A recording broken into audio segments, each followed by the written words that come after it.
For most of human history, birth was not just a beautiful but ultimately medical event. It was a moment loaded with fear and superstition for many years.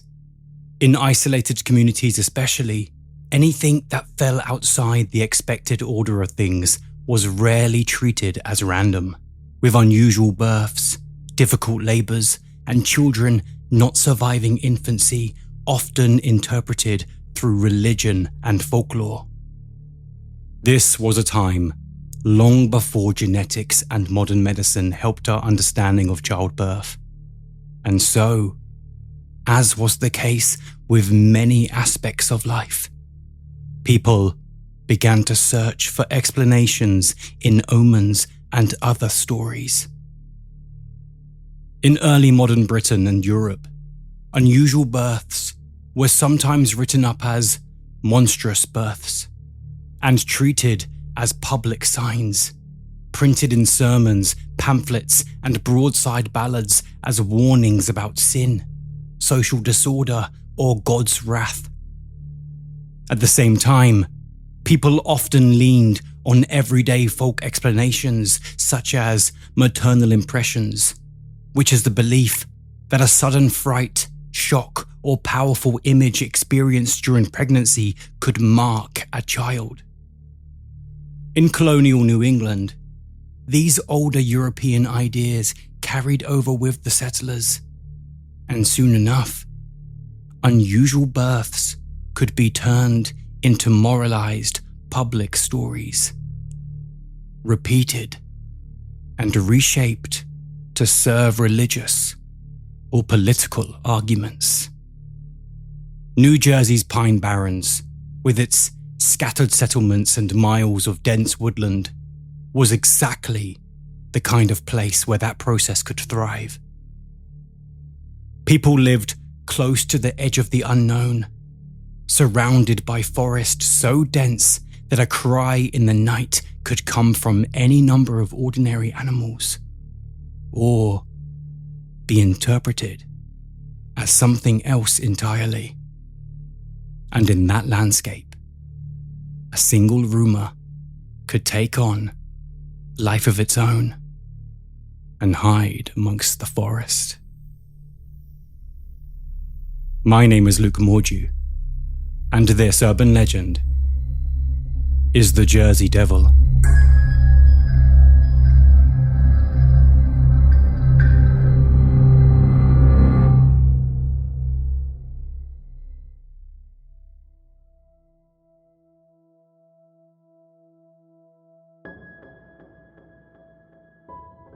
Many of the monsters we recognize today did not arrive fully formed. They grew over time, shaped by fear and social anxiety, and were repeated because they served a purpose, whatever that purpose may have been. As years pass, the original purpose often fades or changes entirely, and the story detaches from its starting point, shedding its context and taking on a life of its own. And when legends like this take root in isolated regions, they can persist for generations. Each retelling adds confidence even when the details shift, until the story becomes part of local identity. By the time newspapers, outsiders, and tourists arrive to inspect it, the legend is no longer just a rumour. It is a cultural fixture, treated as something that belongs to the place itself. Many areas around the world have local legends that residents hold onto in this way, from West Virginia's Mothman to Scotland's Loch Ness Monster, from Wisconsin's Hodag to the long-standing stories of Bigfoot across the American Northwest. The Jersey Devil occupies a similar role for southern New Jersey, bound not just to a creature, but to a long history and a curious way of explaining the unfamiliar. In my telling of an encounter with the Jersey Devil, we will follow Clarion, a photographer out in the woodland of the Pine Barrens, trying to capture The perfect picture.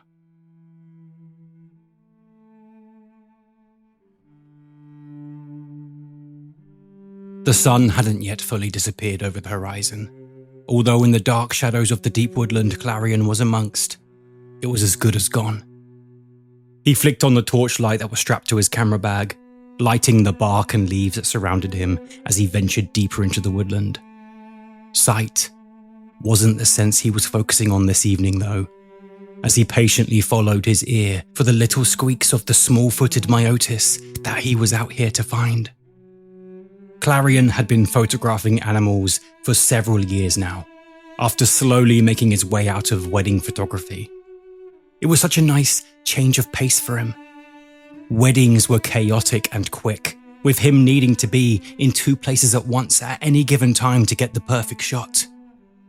Here, though, it was about patience, stillness, and a necessary quiet. This is what he had needed for some time, and he was thankful every time he got the opportunity to do so. Bats had been his favourite of the animal kingdom for some time now, although they were notoriously difficult to photograph. If only he loved raccoons that much, he could find 3 in his garden at any given time, or so it seemed. But no. Unfortunately, his love had taken him out of state, amongst the Pine Barrens of New Jersey, seeking out a small flying animal in the darkness of twilight. Who doesn't love a challenge? Earlier on that day, he had spotted several signs of a colony of bats within the deep, dark hollow of a thick tree he had made a note of, and so this, if his deductions were correct, would be the perfect spot for it.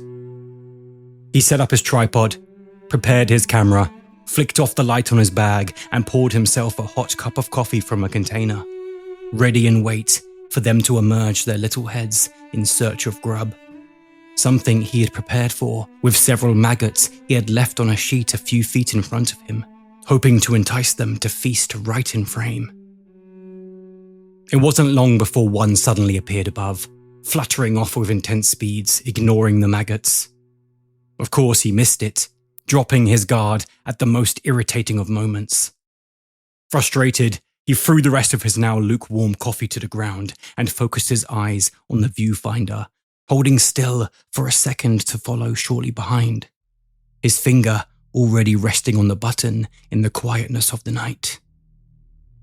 But it was then that a strange, unfamiliar shriek filled the air, piercing the silence with a horrifying sound. He spun on the spot, trying to gauge where the sound had come from. It was almost bat-like in its sound, half blended with the high call of a horse. There were all sorts of strange and unusual nocturnal animals out here that he knew before he came, although this was not the sound of any animal he had come across before. In fact, it barely sounded like one animal at all. Clarion ignored it, leaning forward once again, peering his eyes through the viewfinder once more as he waited. Although now, the atmosphere had changed. His hyperfixation had waned, and he could feel the pull to turn and check his surroundings with every passing second. He held strong though, keeping his eyes fixated whilst his ears continued to listen out to every sound. A snap of a branch caused him to flinch, although he remained still this time. That could have been anything, but was nothing to worry about when surrounded by nothing but trees. He tried to focus once again, now listening out for any flutters of leathery wings that could indicate the location of one of the several bats above, swooping down to pinch a maggot from his display. However, when he did finally hear the sound of those leathery wings, they did not seem to flutter at the speed he would expect. Nor did they sound anywhere near as small as they should. In fact, they sounded unusually large, as if a monstrous creature was flying through the trees around him. He turned to face them, horrified by what it was he could be hearing. There were no birds that size that could be out here tonight. Not any that would be making a sound, that's for sure. He flicked on the light of his jacket and jumped to his feet, listening as the strange, heavy flaps of wide wings continued. First from his left, then from behind, then from his right. He was being circled. There was only so long Clarion could pretend he wasn't afraid, and now he had crossed that threshold into horror and distress. Something was very wrong, and he didn't want to stick around any longer to find out what it was. He didn't bother packing his kit down. He would do that back at his car. Instead, he picked up the tripod with the camera still attached and began to pace back through the trees in the direction of his car. He kept his breathing steady, and he was yet to break into a run, power walking just below a jog as he brushed past the many branches that reached out to him from above.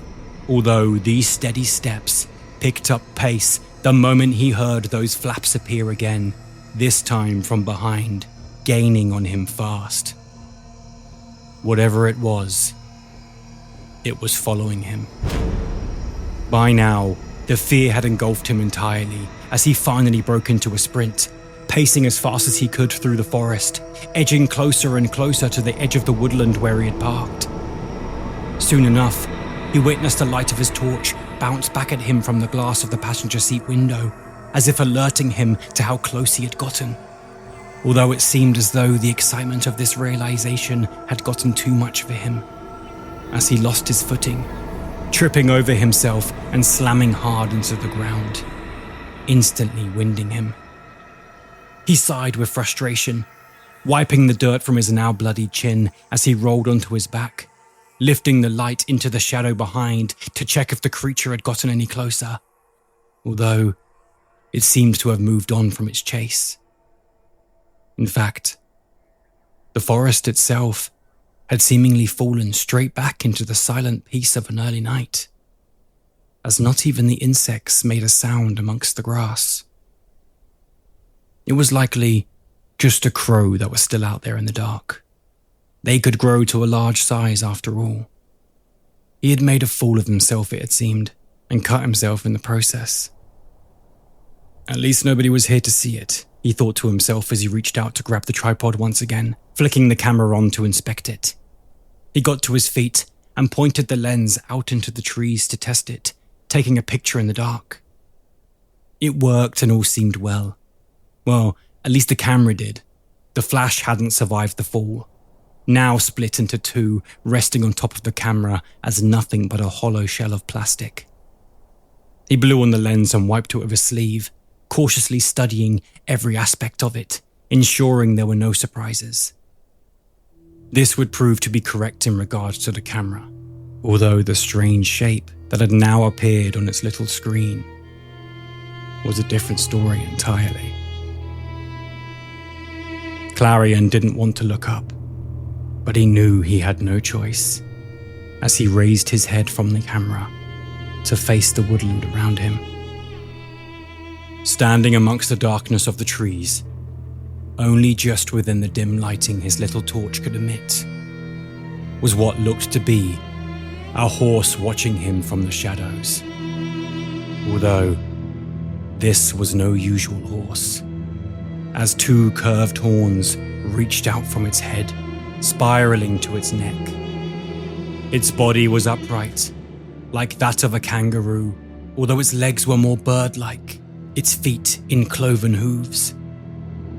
It did not move, simply staring at him from afar, as if tracking every breath he made. He knew he had to turn and run. What other options could he have? Although, how could he do this now? How was he to get away from such a monster? These questions, however, had quickly become worthless, as within a second, he would have no choice but to run as the creature unveiled wide, leathery, bat-like wings from its back before charging towards him. He spun on the spot, already in a sprint by the time his foot retouched the ground, charging as fast as he possibly could towards his car. He could hear the creature's hooves slam against the ground for 3 strong steps before they stopped, now replaced by the heavy flaps of its wide wings as it rose into the air. By the time Clarion got to his car, he could hear that the creature was already above as it released another of its horrifying screeches that seemed to echo across the pines. He didn't look up. He didn't stop to question how much time he had. He just flung open his car door, threw his camera inside, and jumped into the driver's seat. Within seconds, he had jammed the keys into the ignition, blasted on the engine, and yanked the door closed. This proved to be just in time, as at that exact moment the door clicked shut. The whole vehicle shook, filled with a sharp, thudding bang as the creature's hooves slammed against the roof of the car, causing a crack to instantly appear across the windshield. Clarion didn't give it a chance to make its way into the car, instantly slamming his foot down on the pedal, forcing the creature to lift itself back into the air.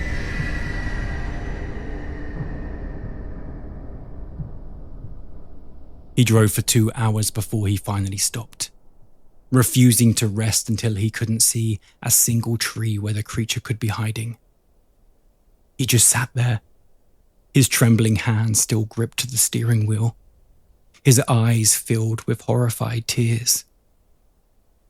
He had no idea what it was he'd just witnessed, but it was nothing like anything he had seen before. All he wanted was to capture the little wings of a cute bat eating some grub, and now he had seen something that would change him forever. It was then that a thought crossed his mind. Perhaps when he had taken a picture of the trees, he had accidentally captured an image of it. With this in mind, he grabbed the camera beside him and twisted it from the tripod, flinging open the little screen on its back and studying every photograph he had taken that night until he found it. To his disappointment, he saw nothing but blackness, as if he had taken the photograph with his palm over the lens. Although, once he began to adjust the brightness, more of an image began to emerge. First, he could see the outline of the nearest trees. Then the further ones began to come into shot. They were grainy and dark, of course, but they were there, standing in the forest as they should be.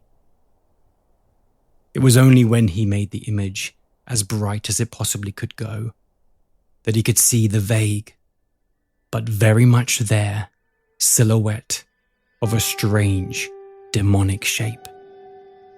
Its large wings rising from its back, a forked tail swirling around its strange body, and 2 glowing eyes watching him from the shadow.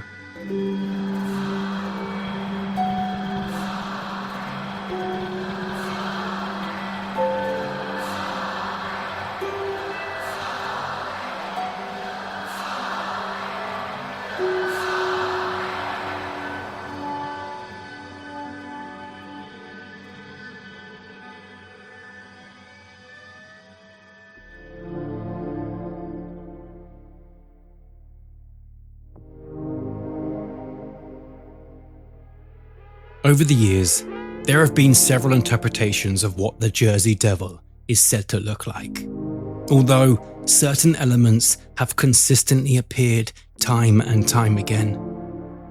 In many accounts, it is described as being roughly the height of a tall man, with its back hunched forward and its body in strange and confusing proportions, as if several animals had been welded together. Its head is often described to be closer to a horse or a goat, rather than anything human, with a long muzzle and curling horns. It is said to move on 2 legs that end in cloven hooves, with smaller front limbs that hang in front of it like withered arms tipped with claws. When it unfolds itself fully, large, bat-like wings are said to stretch out from its shoulders, alongside a pointed or forked tail that drags or lashes behind it. those who are said to have witnessed the creature describe its skin as being leathery or reptilian, whilst also comparing its shape to something that resembles a malformed kangaroo standing upright. However, something that almost every account describes is a common trope across many of our creature-based urban legends. Glowing red eyes that watch from the tree line. Over time, that strange, unnerving imagery had grown to something much larger than one story, with it being connected to all sorts of tales up and down the region. Almost anything that went wrong in the area could be laid at the creature's feet. And in many instances, that's exactly what happened.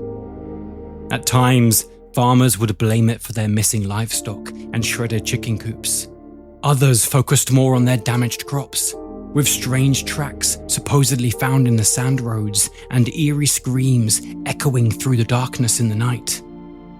A sound that did not sound like any animal known to man. Curiously, some versions of the story claim it did not show itself whenever it pleases, but on more of a schedule, a 7-year rhythm, like an appointment kept in the dark, similarly to Stephen King's Pennywise. Other tellings push the idea further. They suggest it is not time that summons it at all, but turmoil. When tensions are rising, when communities are fraying, and when something ugly is gathering momentum off stage. In those versions, the Jersey Devil is less like an animal and more like an omen. You do not just spot it and then go home with a story. You spot it, and then you start looking over your shoulder because the legend insists that its appearance means something has slipped. And whatever is about to happen is already in motion. If you were to ever ask the people of New Jersey where the story of the Jersey Devil actually began, they would most likely mention the name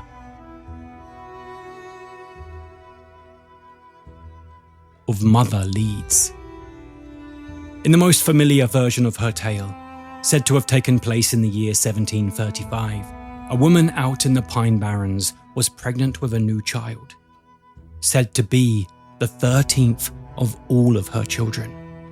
By this point, she was exhausted, impoverished, and overwhelmed by the sheer labor of keeping so many children alive in such a harsh landscape. This is who would later be famously known as Mother Leeds, although in some other variants of this story, she is given different names such as Mary or Jane. It is said that on finding out she was pregnant for the 13th time, the struggling mother snapped, crying out that this one can be a devil. Some say this line was said in anger. Others suggest it was sheer dismay. Some even claim it was said more as a joke amongst her neighbours.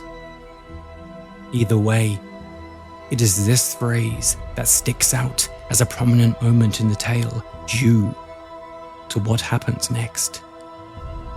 On the night of the birth itself, a storm was said to have rolled over the pines. Friends and the midwife into a cramped house with candles burning low.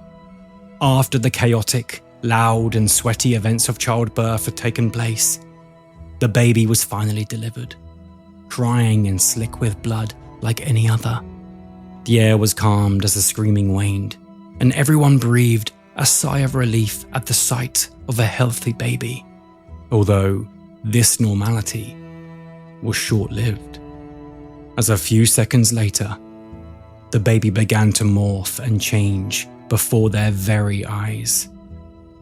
First, the legs were said to twist into cloven hooves as its spine stretched tall. Soon enough, a tail had begun to lash out from its behind, and its head, which had only moments ago resembled an average human baby, had begun to elongate and transform, becoming something closer to the shape of a horse or goat. Then, to finish off its horrifying transformation, 2 leathery wings tore their way out of the baby's back, flapping in the darkness. In some versions of the tale, the baby was said to have attacked the people in the room, instantly scratching and biting at everyone it could get near. In others, though, it simply screams with an unearthly voice before turning towards the fireplace, where it would climb up the brickwork and shoot out of the chimney, disappearing into the stormy woodlands that surrounded them. A place that it would live to this very day.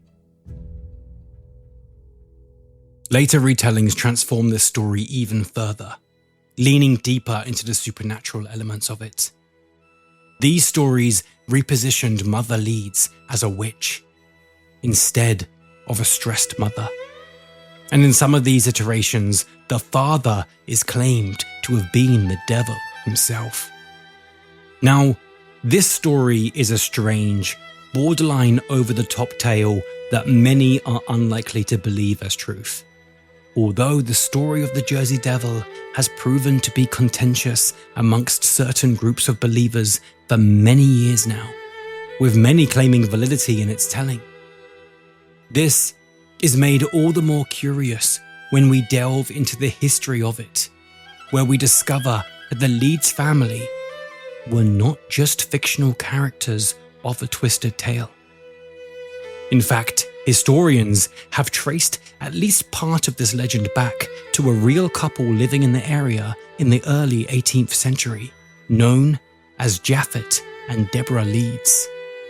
In fact, in 1736, the man, Japhet Leeds, living in what is now Atlantic County, wrote a will that named 12 surviving children, suggesting that at the very least, the setup of this story is based in reality. This is why that document is still cited today. Although it would be naive not to be wary of just how well it fits in with our strange tale. There are, of course, no lines written about devils or deformed infants. But then again, even if it was true, why would he mention it? Regardless though, the fact that a couple by that name with that amount of children lived within the same timeline of the original tale is hard to ignore. It is due to that his wife Deborah has been identified amongst some as the woman in the tale. This is a fair assumption, although it's worth bearing in mind that there is no written evidence of any of the aspects in the tale. There's no diary entry on her cursing her pregnancy or anything describing a so-called monstrous child. Although to understand why their name became associated with it all, we have to go back one more generation to another Leeds entirely.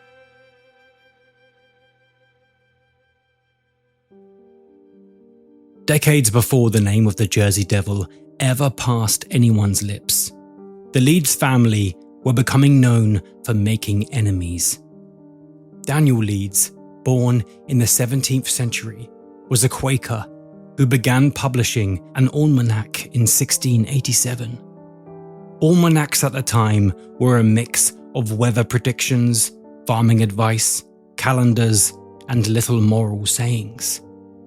Daniel's version also included astrological material, planetary tables, and occult references that many of his fellow Quakers found deeply inappropriate, with the conflict escalating so far that his books were publicly censored and even burned within the community.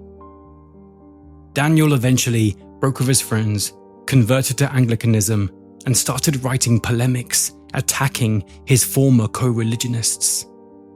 From there, things only got more heated though, when Daniel's son, Titan, took over the family almanac in 1716. And this brought him directly into competition with a younger printer in Philadelphia who was just launching his own rival publication, a young printer by the name of Benjamin Franklin. Benjamin, who was known for his sharp sense of humour and a sharper eye for publicity, decided he would deal with this by turning Titan Leeds into a running joke. In the first edition of Poor Richard's Almanac, Franklin's own yearly almanac, Franklin claimed that, according to his calculations, his dear friend Titan Leeds would die on the 17th of October, 1733, at exactly 3:29 in the afternoon, at the very instant of a conjunction between the Sun and Mercury. This was a clever little stunt to show off his own supposed astrological skills while undermining a competitor. Franklin encouraged readers to buy the next year's almanac to see if his prediction had been correct. Of course, the date came and went, and Titan remained very much alive.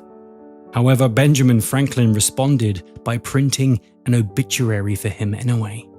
And when Titan protested, Franklin doubled down and insisted that Leeds must in fact be dead, and that any protests must have been the work of imposters publishing under his name. In fact, he kept this joke going for years, even continuing after Titan's actual death in 1738, when Franklin wrote as if he had been corresponding with his ghost. From a distance, it was a witty, albeit cruel joke between rival publishers, although for the Leeds family, it contributed to an image that had already been building. People who were at odds with their religious community, accused of dabbling in inappropriate knowledge, allegedly in league with troubling powers. Interestingly, in the decade up to his death, Titan had begun to place the family crest on the masthead of the almanac as a bold statement of who they were. Although, it is what was on that crest that is worth noting. It featured a wyvern, which is a two-legged, bat-winged dragon with a barbed tail. Now, it's very difficult to look at this crest with modern eyes and not see a strong connection to later descriptions of the Jersey Devil, with its upright body, scales, wings, long neck and tail. Folklorist and historian Brian Regal has argued that this mix of religious conflict, political resentment, and imagery didn't vanish at all, and instead circled into local reputation. And curiously, people in the area had begun to refer to a Leeds devil long before anyone mentioned Jersey. With this in mind, Mother Leeds' cursed 13th child looks less like a random horror story passed down over the years, and more of a folkish way of talking about a very real family that had already been marked by locals as morally suspect. By the 19th century, stories had already begun to spread through southern New Jersey, where locals would talk of a strange creature that was said to lurk in the Pine Barrens. In fact, the legend later attracted a couple of celebrity witness stories that helped bridge the gap between the Mother Leeds tradition and the 1909 frenzy. One claim says Commodore Stephen Decatur allegedly saw a flying creature while visiting the Hanover Iron Works to inspect cannonballs, and even fired at it with no effect. Another says Joseph Bonaparte, Napoleon's brother, claimed to have encountered the creature while hunting on his Bordentown estate. These accounts are usually repeated as folklore rather than documented events, but they are often cited as proof that the devil was already a circulating idea long before the headlines of 1909. The New Jersey Pine Barrens cover roughly 1.1 million acres in the southern third of the state. And in 1978, they were designated the Pinelands National Reserve, the first national reserve in the United States, recognizing the area as something worth protecting. Beneath the scrub and sandy soil lies the Kirkwood-Cohansey Aquifer System, estimated to hold around 17 trillion gallons of fresh water, some of the cleanest in the country. On paper, that sounds like a natural treasure, and many consider it to be just that. However, in daily life, the region developed a reputation as a marginal place. The sandy ground is poor for mainstream agriculture.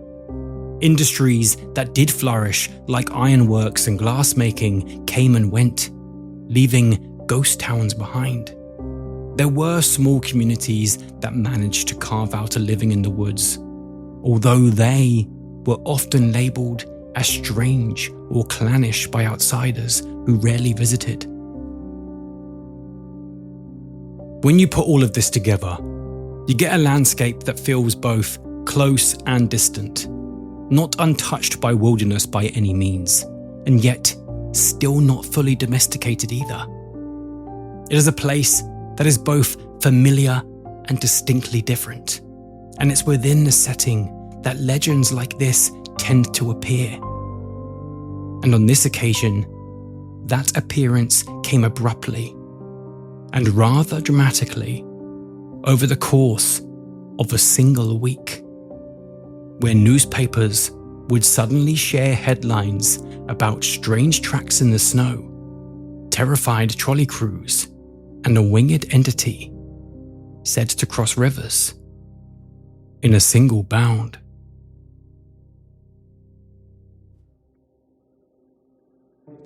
If you're still listening, you likely share the same fascination with strange stories and unexplained legends that I do. For just £3 a month on Patreon, you'll unlock Modern Myths, an exclusive bonus series released in the week between our chapters, ensuring that you get an episode a week. You'll also get behind-the-scenes insights, discounts on merch, and access to our private community chat where you can connect with me and other folklore fans. I even name characters in my stories after patrons at random, so your name could become part of the retellings themselves.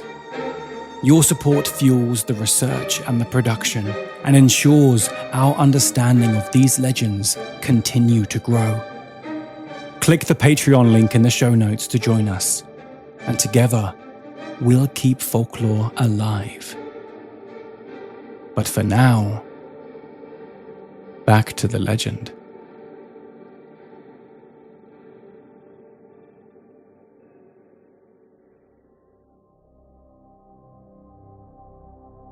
It was in January 1909 that stories of what we now call the Jersey Devil stopped feeling like a half-heard rumour amongst locals and began turning up in print, with headlines scrawled across several papers describing the strange creature.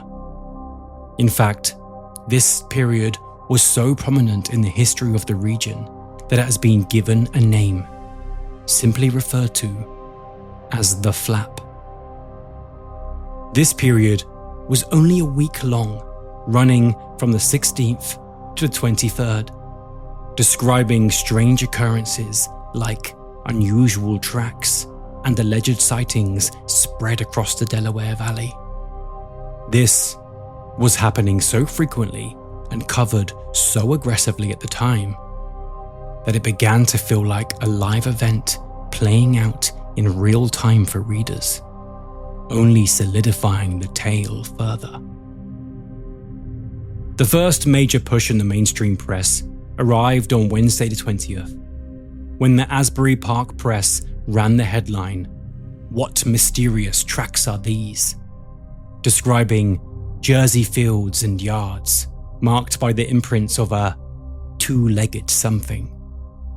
That same day, the Trenton Evening Times went even broader and bolder, splashing, "Fly rival of Leeds Devil has Jersey people frightened," across page 1, a headline that does two important things at once. It tells readers that this is not just odd tracks, but is something to fear and worry about, explicitly connecting the new panic to the older stories of the Leeds Devil. The next day, on Thursday the 21st, the Philadelphia Inquirer began to treat the story as though it was regional news rather than just a curiosity, putting it on the front page under the huge, deliberately vague headline, "What is it? Visits all South Jersey." Alongside this, the paper printed a photograph it labelled "Actual Proof Prints of the Strange Creature," claiming hoof-like tracks could be seen in the snow, in particularly every block in Burlington City, including on rooftops. And it was this print that seems to have pushed the whole thing forward towards what would quickly become a state bordering on panic. By the third day, as often happens with the press when a story sells, their appetite began to shift away from simply reporting supposed encounters and began to feed spectacle instead. It was on Friday the 22nd of January that the Inquirer ran the headline, "Vampire Missing, Look Out Jersey," presenting an Australian wonder angle as a possible explanation. Other papers, however, took a different approach, instead competing to sharpen the drama into action. The Courier Post printed, "Policemen Fire Shots at Terrorizing Freak," a headline written to sound like a public emergency rather than a snowprint mystery, and this is what makes this week pivotal. It wasn't simply that people were claiming to see something strange and unusual, but that newspapers framed it as a rolling front-page event with a mysterious beginning, thrilling escalation, and eventual climax.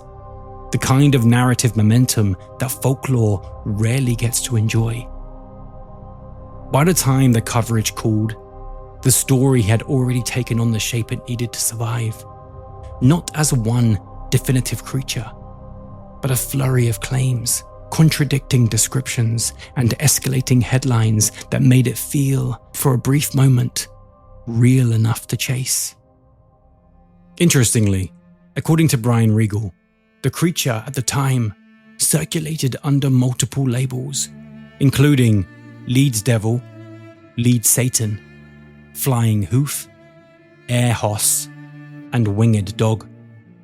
However, he argues that Jersey Devil only becomes the dominant term later, after the 1909 frenzy, even though some papers were already using Jersey Devil alongside those other names during the week itself. The Jersey Devil title was a broader, press-friendly label that likely worked as a reframing of the Leeds Devil of history, making it more widespread and detaching it from one family. From here, people who had grown up hearing about a devil in the pines looked out into a winter landscape and began to notice every odd footprint, every strange noise in the night. And the papers that were eager for a sensational story began to print each new claim, which in turn primed more readers to reinterpret ordinary events as evidence of the same creature. And this created a feedback loop that is perfect for an urban legend to escalate amongst a classic case of mass hysteria. The sheer volume of reports made it feel safer to join in, because if everyone else was seeing it, you didn't look foolish for claiming you had too. That being said, not everyone responding to this wave of fear was frightened by it. In fact, some saw ample opportunity in it. Norman Jeffries was a showman and promoter for a struggling dime museum at 9th and Arch Street in Philadelphia. And in an attempt to earn some extra cash, he decided to use this sudden panic to his advantage. According to later accounts, and his own eventual admission, Norman teamed up with an animal trainer called Jacob Hope, and together bought a kangaroo from a traveling circus. Then, they decided to modify it, creating a more creature-like image, attaching artificial claws to the poor animal's paws, and fake bat wings were also strapped onto its shoulders. In at least one retelling, it was claimed that they had even painted green stripes along its body and added tufts of hair to make it look monstrous. Norman then began to feed the newspaper a story that the infamous Leeds devil had been captured and would now be put on display. Of course, this drew quite the crowd, and many came to see the creature squirming in its cage. Now, it is extremely likely that most found it quite obvious it was a silly, although mistreated kangaroo dressed up to look monstrous. Although in the charged atmosphere of that January, people didn't seem to care, lapping up the buzz and excitement around the whole thing. Norman did not publicly admit to the trick until 1929, 20 years after the fact, at which time the Jersey Devil was even more firmly lodged in popular imagination. After 1909, the devil didn't vanish, but the story's centre of gravity shifted. From the 20th century onwards, the Jersey Devil found itself settled as the official boogeyman of the area, a role that it remains within to this day. Stories of first-hand encounters continue to surface here and there, with farmers claiming to see strange animals in the tree lines. Several drivers have also claimed to have glimpsed a tall, winged shape crossing a road at night over the many years. In fact, in as recent as 2015, a man in Galloway Township publicly posted a photograph of what he believed to be the Jersey Devil itself, describing it as a llama-like animal that suddenly sprouted wings and took off from a golf course. However, not one of those reports has ever produced clear physical evidence. They have instead helped in keeping the legend alive. On top of this, the legend has been adopted more openly by the general public, embracing it as their mascot. New Jersey's National Hockey League team even chose the name Devils in the 1980s, deliberately referencing the creature. The story has even appeared in television shows, horror films, comics, and countless books. This has only helped with tourism over the years, with the local government leaning into its legend rather than carrying away from its horrors. Various tourist material found in the Pinelands plays with the image of the devil in the pines, even as conservation groups work to protect the very real ecosystem underneath the myth. It is also worth noting that although this tongue-in-cheek acceptance of the creature's presence has widely taken over the mass hysteria that had previously taken place, a poll conducted by Farley Dickinson University in 2023 found that around 16% of New Jersey residents say it is somewhat or very likely that the Jersey Devil might be real. The numbers shift a little by age bracket, but belief remains surprisingly steady, with roughly a fifth to a third of people in different groups willing to at least entertain the possibility.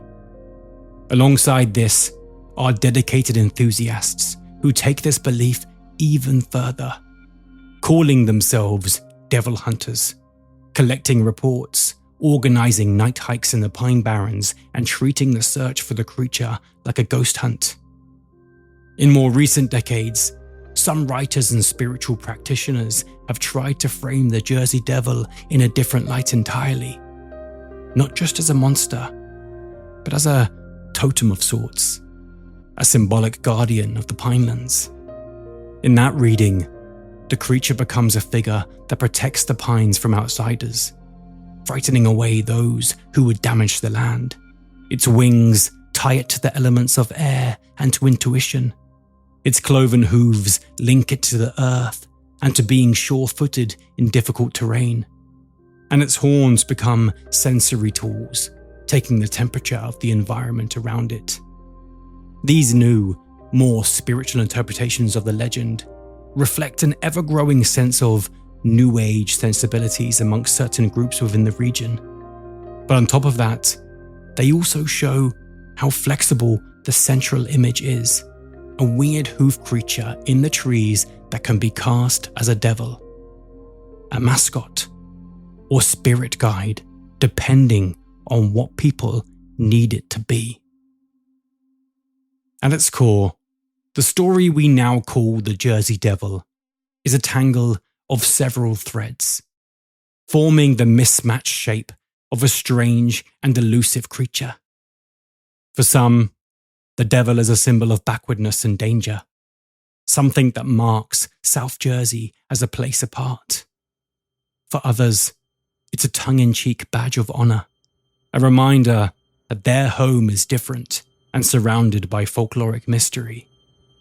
And for a small few, it is a warning about what might truly be moving between those trees in the darkness of the night.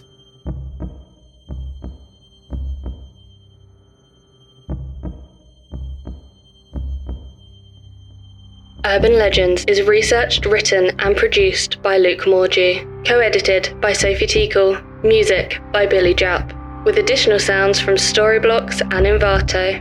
If you liked what you heard and want to hear more, please like and review our show on your chosen podcast provider. This simple task is a big part of our show's continuation and growth. To access more chapters through our bonus material, early releases, ad-free content and more, become a patron by clicking the link in our show notes. To follow us on TikTok, Instagram or YouTube, simply search Urban Legends Folklore or visit lukemorgie.com/podcast. If you have more information or a correction on anything said, email us on luke@lukemorgie.com. We aim to ensure that all information provided is accurate and up to date, and this remains a top priority.